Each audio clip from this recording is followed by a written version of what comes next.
समाप्त करना है। जैसा मैं पढ़ रहा हूँ आप भी पढ़ रहे होंगे कि इस बांड को खरीदने के लिए सिर्फ एक बैंक को, स्टेट बैंक को ही ये जिम्मेदारी, ये अधिकार प्राप्त था। और इस बांड को खरीदने के लिए कोई गुरिये में रुपया लेके थोड़ी जा रहा था। रुपया तो बैंक के अकाउंट से, और उस बैंक को कहा जा रहा था कि इतना ये पैसा है और इसके बदले हमें दे दीजिए। मेरी जहां तक समझ है, मैं ये समझता हूं काला धन उसे कहते हैं जिसके आय के कोई ज्ञात स्रोत न हो और जो कहीं छुपा के रख दिया गया किसी भी और गोल्ड के रूप में या किसी भी रूप में। लेकिन जो पैसा, जो मनी बैंक में है उसको काला धन है कैसे कर सकते हैं? क्योंकि बैंक में है और इतनी बड़ी बड़ी रकम बैंक में है, तो वो तो हमारे देश में कानून में ये व्यवस्था है कि इनकम टैक्स ऐसे सारे अकाउंट और ऐसे सारे धन पर निगरानी रखती है। उसके लिए और ज्यादा सतर्कता बरतने के लिए ईडी अस्तित्व में आ चुकी थी, तो सबकी निगाह है। आप ही के बीच की एक पत्रकार, महिला पत्रकार, उसको मैं सैल्यूट करना चाहता हूँ कि देखिए पत्रकारों में भी भीतर एक अजीब तरह का कीड़ा होता है। अन्यथा न लीजिएगा, कीड़े से तात्पर्य कुछ और नहीं। कीड़ा होता है कि वो हर चीज को शक की निगाह से देखे और उसके तह में पहुंचने की कोशिश करे, और यही परिणाम था कि उसने बॉन्ड खरीद लिया, उसको चेक किया, कुछ नहीं जैसा बताया गया था बिल्कुल उसी का रूप है। फिर भी उसके भीतर वाला कीड़ा जो है उसको काटता रहा और उसने जाके फोरेंसिक जांच करा दी और राज खुल गया कि इसमें एक गुप्त नंबर भी है, वो देख नहीं सकते आप। उसने प्रयोगशाला में जाके देख लिया।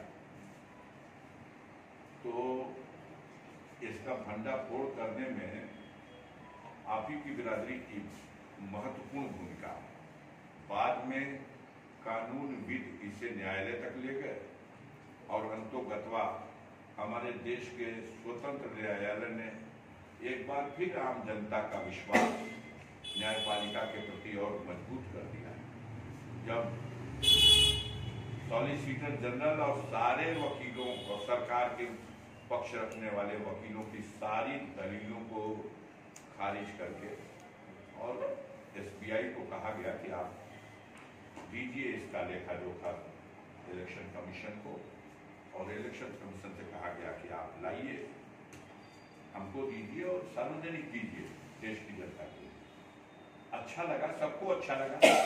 जो भी लोकतंत्र की प्रक्रिया में किसी भी रूप पर एगो प्रधान को भी अच्छा लगा, क्योंकि वो भी फार्म भरता है तो उससे भी कहा जाता है कि आप अपना हिसाब किताब दो फार्म है शपथ पत्र के साथ, हमसे भी कहा जाता है।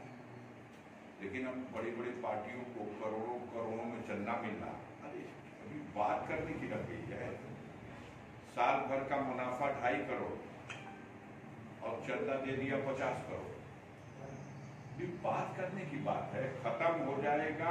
अकेले ये मुद्दा सारा भौकाल खत्म कर देगा। जो चाहे जितना कवच बन करके रक्षा कर ले। लोग देख रहे हैं कि पाकिस्तान की कंपनी ने भी चंदा दिया। आप ही उजागर कर रहे हो कि गौ को माता मानने वाली सरकार और पार्टी और नेता 250 करोड़ रुपए का चंदा लिया है इन्होंने उन कंपनियों से जो बीफ का व्यापार करती हैं, दूसरे देशों को बीफ सप्लाई करती है, और उनसे आप चंदा ले रहे हो तो पवित्र चंदा है, वो काला धन को आप वाइट कर रहे हो।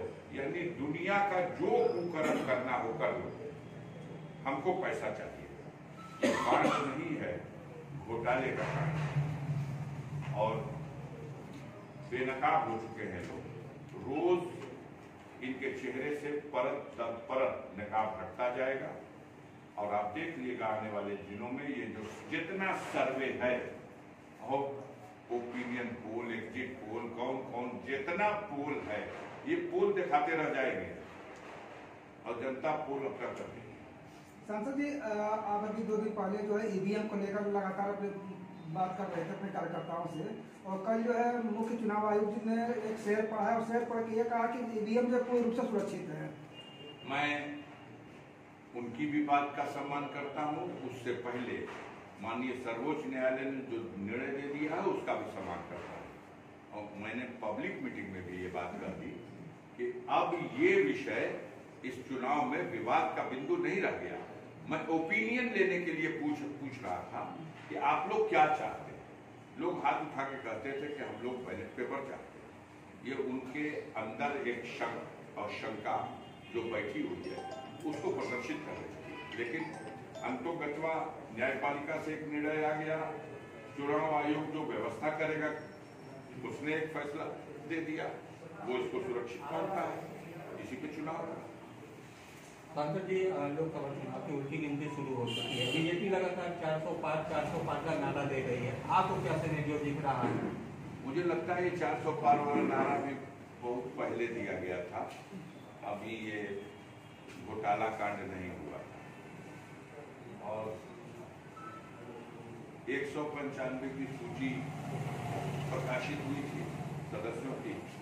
545 में 195 की सूची प्रकाशित करने वाली पार्टी 400 का दावा करने लगी। उन्हीं के एक सांसद ने, भीतर उसके गैस बन रही थी, सच्चाई उसके मुंह से निकल गई। उसने कहा हम 400 सीट से ज्यादा इसलिए चाहते हैं कि अगर 400 से अधिक सीट हमें मिल गई तो हम देश का नया संविधान बना देंगे। ये बात विपक्ष के लोग कहते थे कि लोकतंत्र खतरे में है, संविधान खतरे में है, तो आम जनता को बात नहीं समझ में आती थी। लेकिन अब भाजपा का सांसद खुद ही ये बात कह रहा है। और जहां तक 400 सीट जीतने का है, उसके साथ एक बात और कही जाती थी कि यूपी में 80 में 80। तो क्या कहा जाए, 51 सीट आई, 51 सीटों के नाम आए, तो बाकी सीटें अभी तक एक और सूची आई, उसमें यूपी के एक भी नाम नहीं छुए गए। आ जाएंगे, सब आ जाएंगे, लेकिन अगर 400 सीट आ गई तो गाजीपुर की जनता को आज तथाकथित कुछ आप ही के पत्रकार बंधु कहते हैं कि जातवादी लहर में बह गए और विकास को तरजीह नहीं दी। छुपाते हैं सत्य को। गंगा के पुल को कोई नकार नहीं सकता, लेकिन बीएसएनएल का संचालन करता कौन था, इसको आप छुपाते हैं। कभी नहीं कहेंगे कि मनोज सिन्हा संचार मंत्री थे। दुनिया के आधुनिक सिस्टम से लैस हमारा बीएसएनएल 21 लाख करोड़ रुपए का बीएसएनएल मिट्टी में मिल गया। 21 लाख करोड़, आपने बताया था 20,000 करोड़ का विकास आया, 21 लाख करोड़ का बीएसएनएल मिट्टी में मिला। किस कार्य का मिला? अगर इसकी उपलब्धि को जोड़ दीजिए तो शायद आप अपना शब्द वापस ले लेंगे कि विकास हुआ। आप उस चीज को छुपा देंगे, उस पर चर्चा नहीं आने देंगे। भ्रष्ट कौन है, बेईमान कौन है, गुंडा बदमाश कौन है, आपराधिक इतिहास कितना है, सबका खंगाल देंगे। एक बार नहीं कहेंगे कि इसी गाजीपुर में आपने जिसे ठग की संज्ञा दे दी, ये ठग महाराज है, सबसे बड़ा ठग, और उस ठग ने श्री सिन्हा जी के चुनावी खाते में 25 लाख रुपया दिया। इसकी कोई छानबीन नहीं होगी, इसकी कोई जांच नहीं होगी, इसकी कोई समीक्षा नहीं होगी। 1000, 5000, 10,000, 20,000 का चंदा देने वालों की लिस्ट बैंक से मंगाई गई। अफजल अंसारी को कौन कौन चंदा दे रहा चुनाव के फंड में, और 25 लाख रुपया चंदा देने वाले को कैसा बचा लिया गया? कोई पूछने वाला है? सिन्हा जी ने एक बयान दे दिया कि भाई हाँ 25 लाख रुपया चंदा तो दिया था संजय सेठपुरिया ने, हम खोज रहे हैं वो कहाँ है, हम उसको वापस करना चाहते हैं। अरे चुनाव के फंड में पैसा आ गया, आप चुनाव लड़ लिए उसके पैसे से, आप उसको वापस करना चाहते हैं। आप उस चर्चा को नहीं चलने देना चाहते, मत चलने देंगे। आप जिसको फील करते हैं, जिसको सबसे क्या कहा गया है एक वरिष्ठ पत्रकार की तरफ से, सबसे असफल मानते हैं, उसका चाहे जितनी गिनती कर लीजिए, लेकिन इस सवालों को जनता के आप छुपा थोड़ी सकते हैं। बीएसएनएल के 21 लाख करोड़ की इस कंपनी को, जो भारत सरकार द्वारा संचालित है, इसका पट्टा बैठ गया। आप में से कोई कह दे कि हम अकेले बीएसएनएल के सीट पर अपना काम चला रहे हैं। खुद मनोज सिन्हा भी सिर्फ बीएसएनएल के सीट पर काम नहीं चला सकते, जो इस विभाग के मंत्री हैं। तो एक तरफा समीक्षा हो तो होती है, जनता समीक्षा पूरा करती है।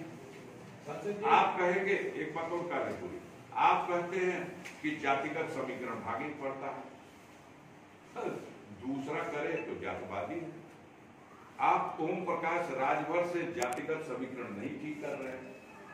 आप अनुप्रिया पटेल से जातिगत समीकरण का संतुलन नहीं बना रहे हैं।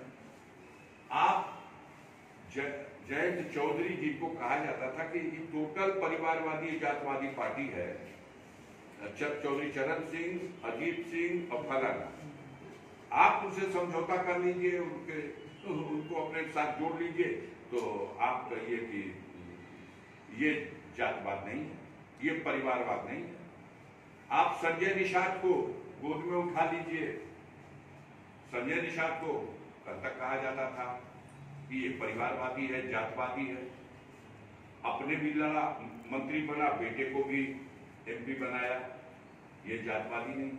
लेकिन दूसरों के लिए दूसरी संज्ञा, और भारतीय जनता पार्टी को आपको बताना है कि नहीं, ये तो सीधे बैकुंठ से आए हैं लोग, वसूल करके एकदम पाक साफ लोग हैं। ऐसे लोगों को ये सब आरोप से तो अलग रखा जाता है। अरे अगर जातवाद और परिवारवाद दूसरी किसी पार्टी में है, उससे 10 गुना ज्यादा आपके हिसाब से, उसकी समीक्षा करें। आप पूछ सकते हैं सवाल। देश में सीएए कानून लागू हो गया, इसका क्या फायदा लेने वाली? हमारे समझ से सब कोशिश थी, मकसद था, ऐसे वक्त में हड़बड़ी में लाया गया था जब माननीय सर्वोच्च न्यायालय ने भेद खोलो ये एसबीआई से कह दिया था। लाओ रहस्य खोल करके और चुनाव आयोग को हिसाब दो, तो चुनाव आयोग से कह दिया था हमको हिसाब दो। अब उस खबर को दबाने के लिए ये किया गया। अरे ये कानून बन चुका है तो जब नोटिफिकेशन कर देगी सरकार लागू हो जाएगा। अब और बात है कि अभी जो सरकार में बैठे हुए लोग हैं, इनको पता है कि चला चली की बेला है हमारी, तो हम वो सब कुछ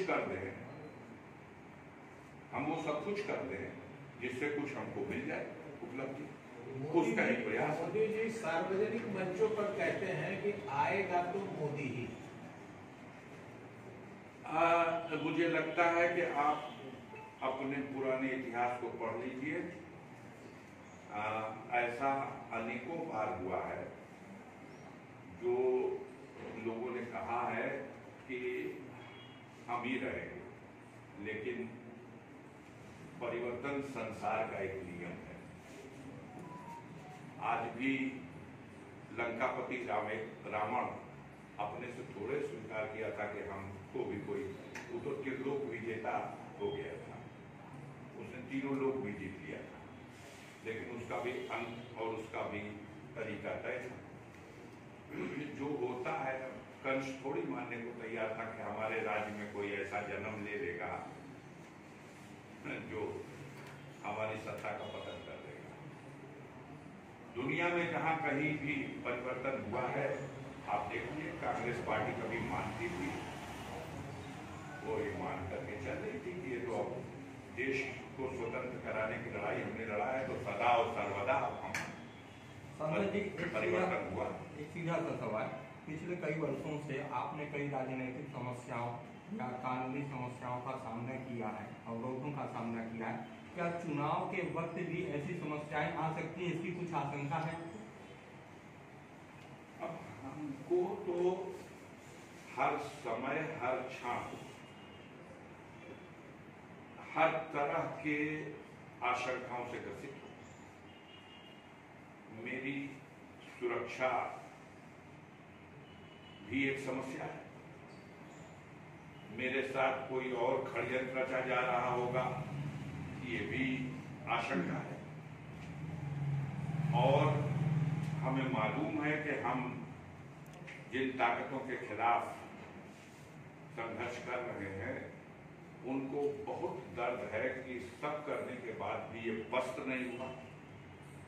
और कहीं ना कहीं उनको ये भी आभास है कि अगर गाजीपुर की जनता उसके समर्थन में इस बार भी खड़ी हो गई तो बहुत से लोगों को मुंह दिखाना मुश्किल हो जाएगा।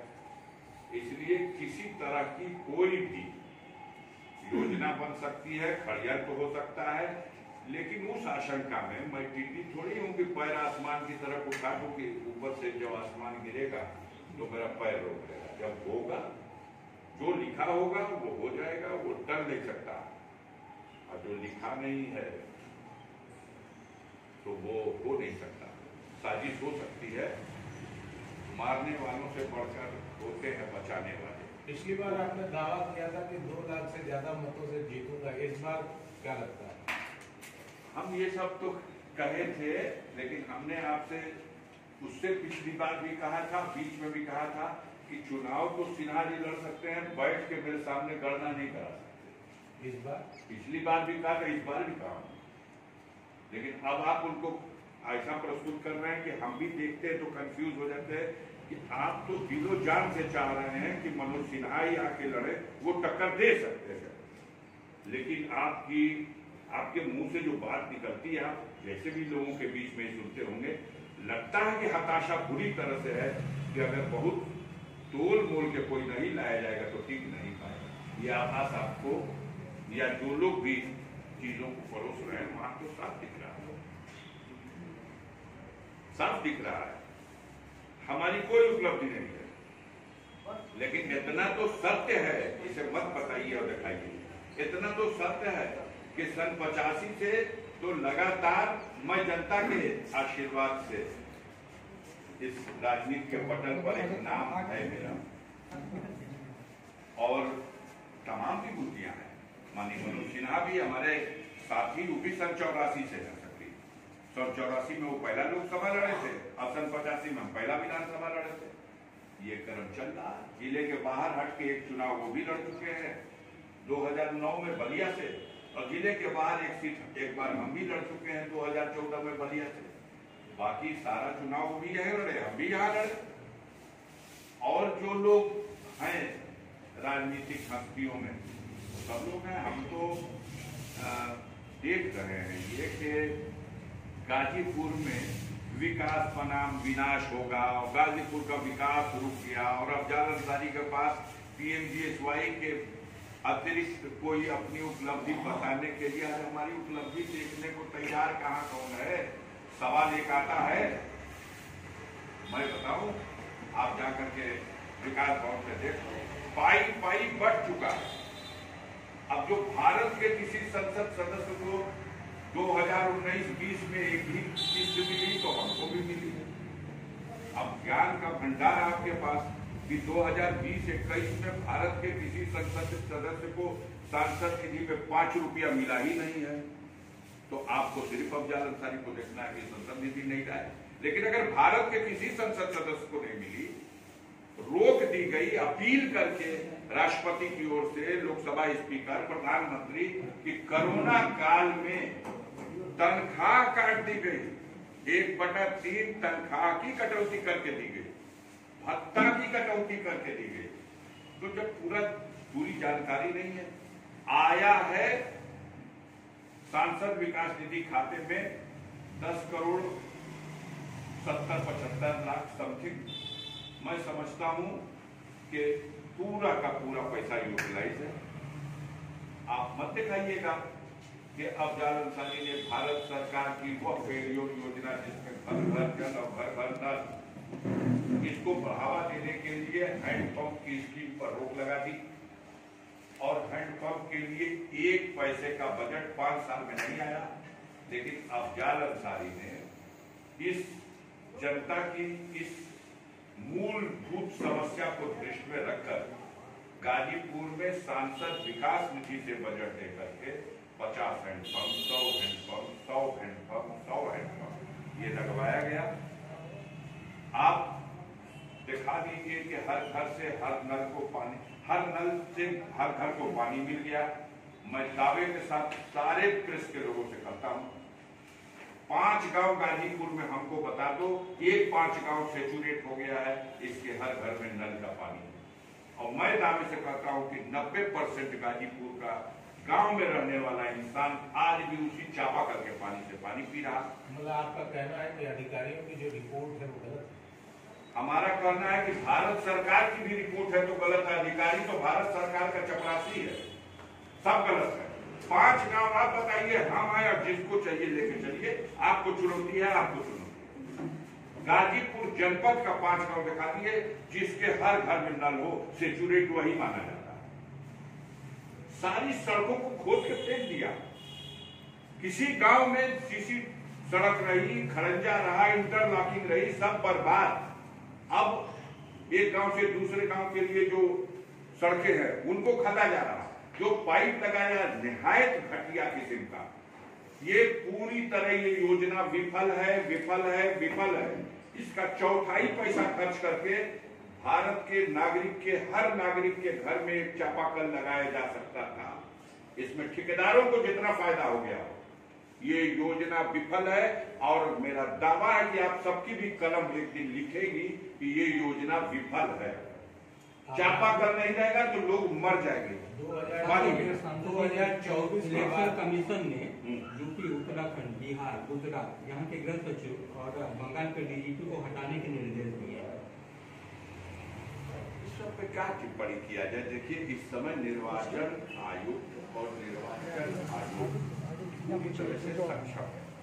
वो अपनी तरह से निष्पक्ष चुनाव कराने के लिए ये सब कर रहा। अब सवाल बनते थे, सवाल बनाया हम लोगों ने भी।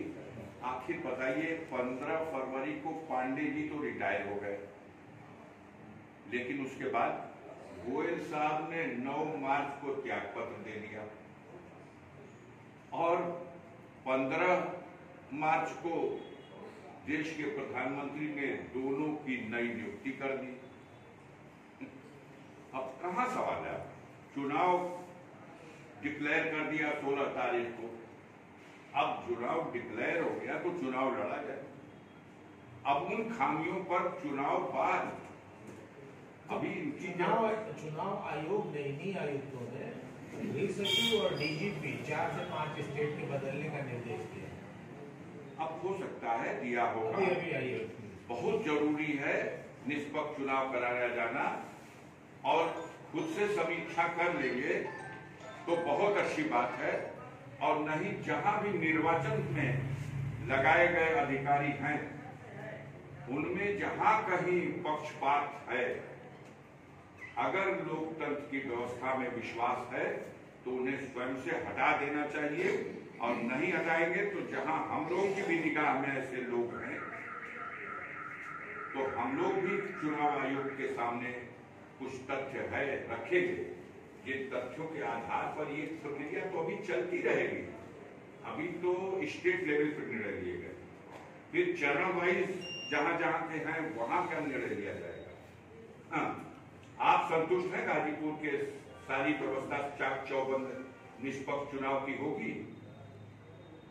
अभी तो इसकी भी समीक्षा करिए। हम लोग अभी बिल्कुल लास्ट में हैं। हम तो चाहेंगे कि हमारे यहाँ प्रबंध ऐसा किया जाए कि उंगली उठाने की नौबत ना आए। लेकिन अगर अब यहाँ के अधिकारियों से कुछ शिकायत, अब किसी एक की शिकायत का विषय तो रह नहीं गया। निर्वाचन निष्पक्ष हो, निर्वाचन प्रक्रिया में जो जिम्मेदारी निभाने वाले लोग हैं अपने को अब तक जो किए आगे निष्पक्ष हो। ये संचार साधनों का और तमाम तरह के टेक्नोलॉजी का दौर है। एक अंतिम सवाल सांसद जी, कि आगामी 2024 लोकसभा जीतने के बाद जो गाजीपुर के विकास में 2-3 बातें कही जाती हैं कि एयरपोर्ट यहाँ से शुरू होना था, नहीं हुआ। कृषि मंडी एक बड़ी बननी थी, कृषि मंडी एक बड़ी बननी थी, वो चली गई। तो क्या इन सब पे कुछ काम करेंगे? सुनिए, एयरपोर्ट के सवाल पे साफ साफ सुन लीजिए, मेरा कोई इस मामले में दिलचस्पी नहीं है। 5 साल पहले आप लोगों ने इतनी खबर चलाई इस पे आज मनोज सिन्हा उतरेंगे तो 21 तारीख को यहाँ से उड़ेंगे तो 26 तारीख को उधर से लौटेंगे। वो कितना है प्रिंट मीडिया, इलेक्ट्रॉनिक। आप जिस खबर को चला दो। ये 2018 से चल रहा, 2019 में चलता रहा, और ये एयरपोर्ट कोई स्टेट गवर्नमेंट और भारत सरकार का नहीं बनाया हुआ। ये ब्रिटिश काल में एयरपोर्ट बना, उसके कुछ कमरे बनवा दिए हो मुलायम सिंह ने अपने सरकार के दौर में, या किसी दूसरे व्यवस्था में बन गया हो किसी और। लेकिन सच तो यह है कि एयरपोर्ट गाजीपुर में यह एयरपोर्ट विकास के साधन के लिए नहीं आया था। जब ये बनाया गया था तो गाजीपुर की बगावत को कुचलने के लिए बनाया गया। आप कुछ प्रयास करें। 3 एयरपोर्ट इस तरह के बनाए गए। मैंने उस एयरपोर्ट की जमीन की, उसी में से एक एयरपोर्ट जो गौसपुर फिरोजपुर का है, उस जमीन का उपयोग करने के लिए मैंने प्रधानमंत्री जी को मिल करके बात करके कन्विंस करने की कोशिश की और लिख के प्रस्ताव दिया कि 350 से अधिक डिग्री कॉलेजेस हैं। माननीय प्रधानमंत्री जी कुछ मत दीजिए, हमारे नौजवान अपनी उच्च शिक्षा का अगर उनके लिए प्रबंध कर दिया गया तो वो अपनी जिंदगी का रास्ता खुद बना लेंगे। यहाँ पर एक यूनिवर्सिटी चाहिए। उनके मुंह से ये जवाब आया था कि इसके लिए जमीन कहाँ है गाजीपुर में। मैंने उनको तुरंत 1 मिनट में बताया कि इसमें लिख दिया हूं। फिरोजपुर गौसपुर मौजे में 92 बीघा जमीन है, रक्षा मंत्रालय के नाम से है। सारी जमीन किसी उपयोग में नहीं आ रही, सब इंक्रोचमेंट है। उसी तरह से पट्टी आज भी पड़ी हुई है। आप भारत सरकार के इस मंत्रालय से इस मंत्रालय को ट्रांसफर करा दीजिए।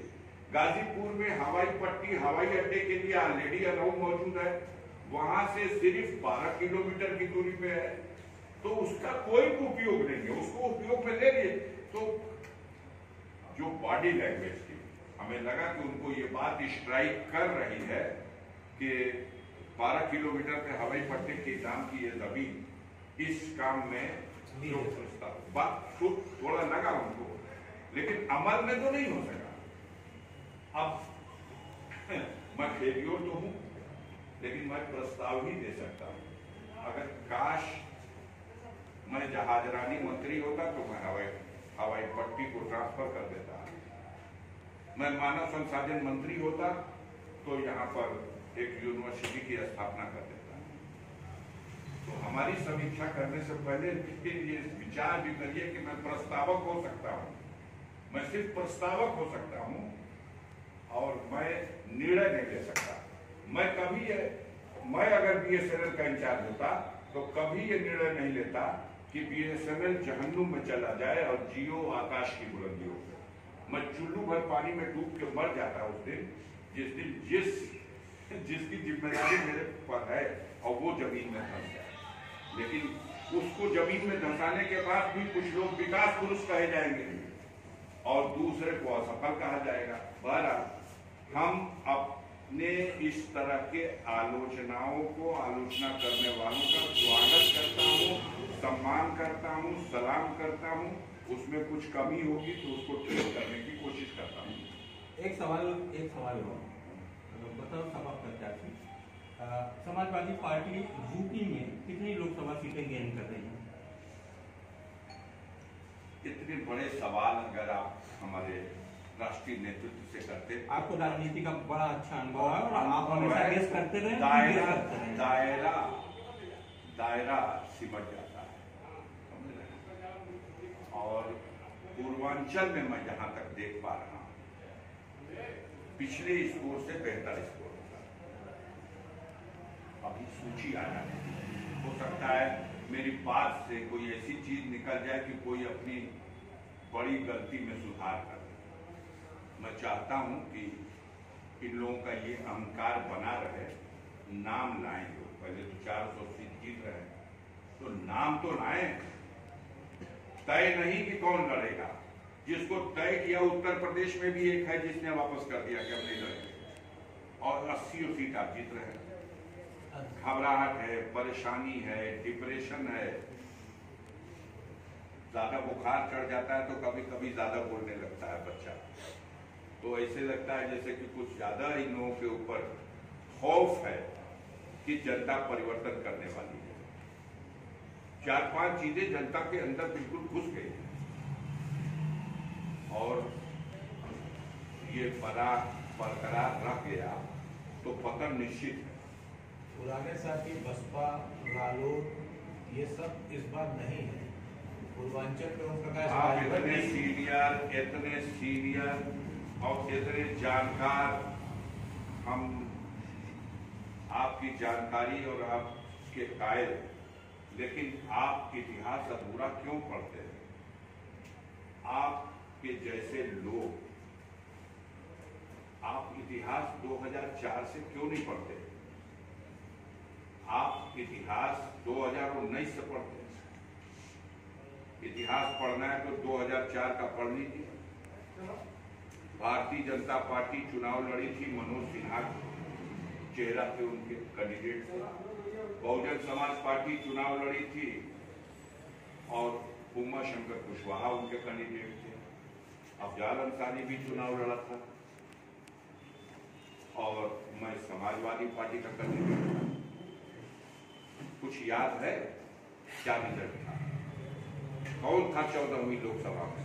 बता दीजिए आप भी, आपके मुंह से बताइएगा तो बड़ा अच्छा लगेगा। मनोज सिन्हा जी को गाजीपुर में बहुजन समाज पार्टी के हिसाब से 3000 ज्यादा मिला था। 1,85,000 उमाशंकर कुशवाहा, 1,88,000 मनोज सिन्हा और 2,17,000 वोट खाकसार के खाते में था। नहीं था, कुछ नहीं परिसीमन था। इस परिसीमन को भूल जाइए। लेकिन जिस परिसीमन की आप बात कर रहे हैं, मनोज सिन्हा का भी गिरिज क्षेत्र वही था, अफजाल अंसारी का भी गिरिज क्षेत्र वही था। और ये भी सुन लीजिए कि अफजाल अंसारी परिसीमन कमेटी का सदस्य नहीं था, मनोज सिन्हा ही परिसीमन कमेटी के सदस्य थे और उन्हीं की ये पसंद थी। उन्होंने ही नई चकबंदी में ये चक काटा था जिसमें शेरपुर और रेवतीपुर भी मोहम्मदाबाद में डाला गया। जड़गामा और बसुका भी, बसुका से नवली, उतरौली, त्रिलोकपुर, जड़गामा, ये पूरी बेल्ट कौन ले गया था? आप उस कमेटी के मेंबर थे। आपके पसंद पे वहां शिफ्ट किया गया और आपके पसंद से ये जो सैदपुर और जखनिया जोड़ा गया। अब सैदपुर जखनिया जोड़ने से आपका संतुलन बिगड़ गया तो ये क्वेश्चन कभी नहीं पूछिएगा कि सिन्हा जी परिसीमन के बाद आप तुरंत बलिया क्यों गए? जिस क्षेत्र में गांवों को ले जाए गए जहां उनके स्वजाति बंधुओं की बहुलता है, उस सीट पे सिन्हा जी चुनाव लड़े हैं। जरा खरीद को तो पूछ के बता दीजिए या खुद ही बता दीजिए, सिन्हा जी को वोट कितना मिला था? 132, 1,32,000 वोट बलिया में सिमट गए। तब उनको मोहम्मदाबाद भी था, जहुराबाद भी था, उसी बलिया में। तो जो सोचे थे वो हुआ नहीं, जो सोचे नहीं एक्सेप्ट नहीं किए गए।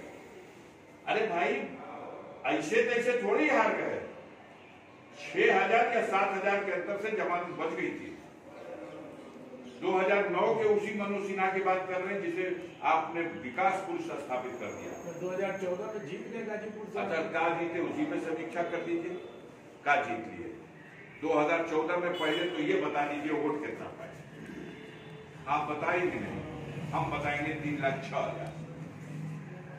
मनोज सिन्हा वोट पाए 3,06,000।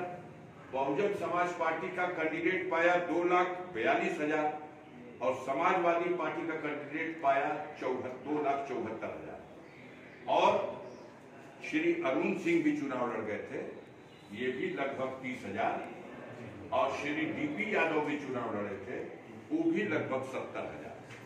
और मनोज सिन्हा की जीत का अंतर उत्तर प्रदेश में सबसे छोटी जीत का अंतर था। ये मोदी की लहर थी, ये मोदी की लहर थी। आपके जहां सुनिए ना 30,000 से कम से जीत के आए। और आप क्या बतियाना चाहते हैं? आपके जवाब में एक सवाल आ गया। डीपी यादव आपकी खुश मैं लाया, क्यों लाया? इसलिए कि मैं उम्मीद कर रहा था कि मुझे टिकट मिलेगा और मुझे टिकट भी नहीं मिला। और मैंने पार्टी छोड़ दी। मैंने बहुजन समाज पार्टी को और समाजवादी पार्टी को, जो दोनों को छोड़ दिया या उनके अनुसार में हटा दिया गया, दोनों में जो सच हो, तब एक कौमी एकता दल पार्टी का गठन किया और कौमी एकता दल पार्टी का गठन करके मैं अपने सिंबल पे 2012 का चुनाव लड़ा। ये इतिहास कभी मत दिखाइएगा, इसको बंद कर दीजिएगा आज ही हमारे बात के बाद। 2012 में गिलास के निशान पे कौमी एकता दल चुनाव लड़के 2 सीट विधानसभा में जीत ली। इस छिपा दीजिएगा, इसको पन्ना फाड़ दीजिएगा। अब 2014 में अफजाल अंसारी बलिया लोकसभा सीट से उसी गिलास के निशान पे लड़ा, जहां मनोज सिन्हा भारतीय जनता पार्टी के कमल पर लड़े थे 1,32,000, वहां मैं 1,65,000 पाया। कुछ बात है कि हस्ती मिटती नहीं हमारी, आप माने या न माने, मानने वाले हैं। गांव गांव में है, हर गरीब की बस्ती में है, हर तरफ जाइए, मुख्यालय की चर्चा और है। अब तो मुझे बड़ा खुशी हुई कि कम से कम कैंडिडेट मैदान में नहीं है तो क्या होगा, वरिष्ठ पत्रकार तो मैदान में जब तक उनसे नहीं तो जब तक आप ही लोगों से नाराज नहीं। एक पत्रकार दूसरे पत्रकार के मुंह में लगा रहा खैरियत बताइए, अब वो खैरियत बताना तो तीसरे। हमने कहा चलो, इससे साबित होता है कि मेरा वजूद है, आप चर्चा में है, वजूद में है, हमारा वजूद है। बाकी आप लोगों की दुआ बनी रहेगी तो जीत के भी सड़क छापूं, हार के भी सड़क ही छाप रहूंगा। मैं एक साधारण इंसान हूं। कम्युनिस्ट पार्टी के कॉमरेड सरजू पांडे के शिष्य की हैसियत से राजनीति शुरू की। 50 साल पहले समाज में बहुत कुछ बदल चुका है, लेकिन अपने तरीके आज भी नहीं बदले, आज भी उसी तरीके से हूं। मैं इस चुनाव में जिस तरह के साजिश का शिकार हुआ हूं, जिस तरह से मेरे साथ, मेरे परिवार के साथ, अब आज एक खुशखबरी भी है, आपको बता देना चाहता हूँ।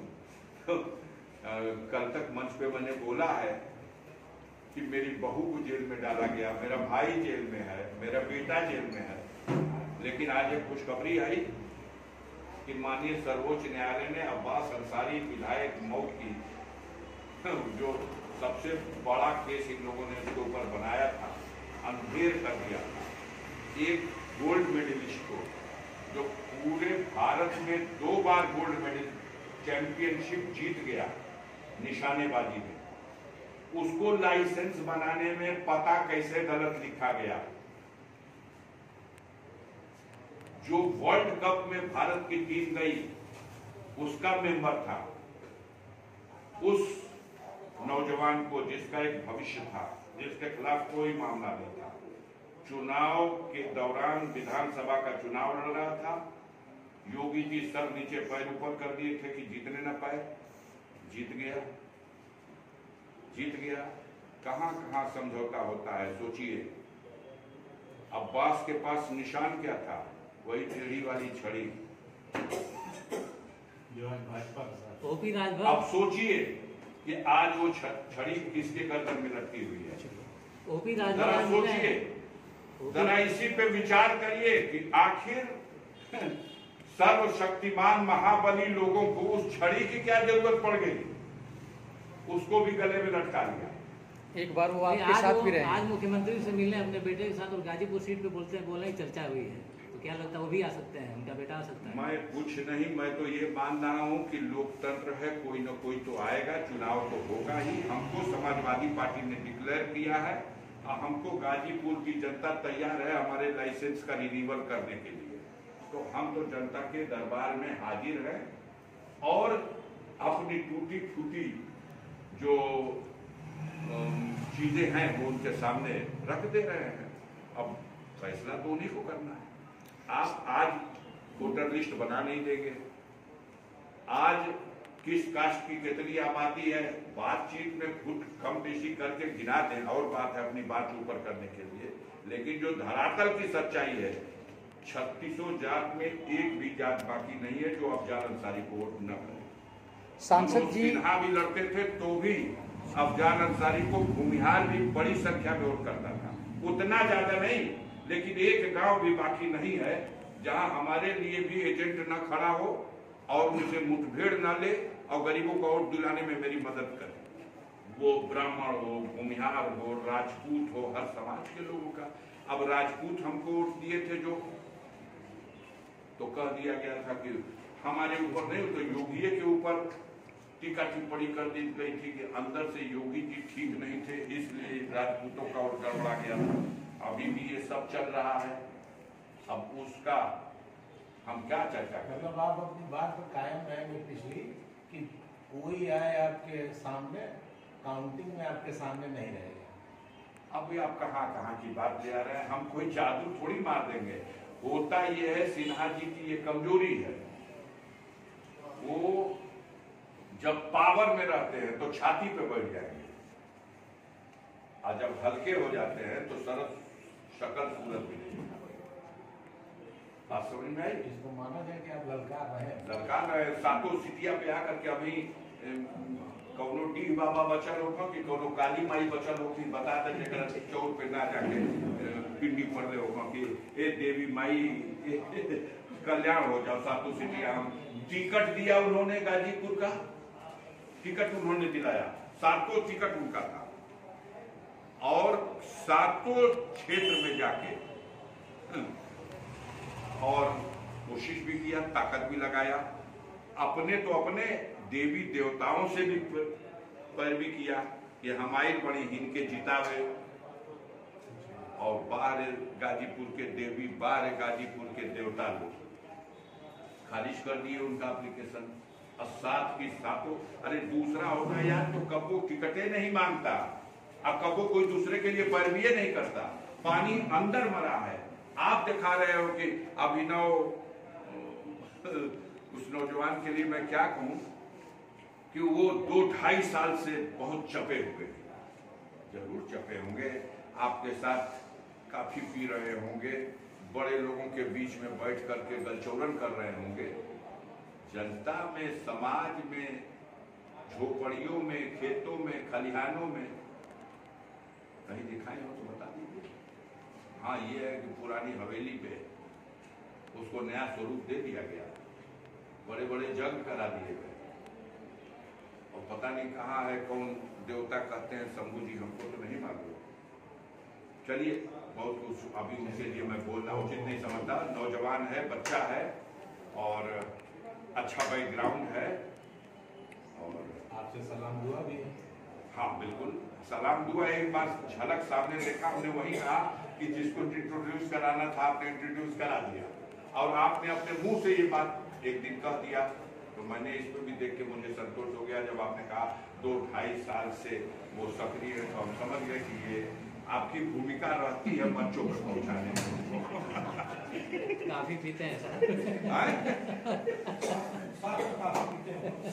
क्या हुआ है? क्या मतलब काफी पीते हैं साथ में। बिल्कुल पीते हो या ना पीते हो, लेकिन मंचों पे बैठाने में तो भूमिका रहती है।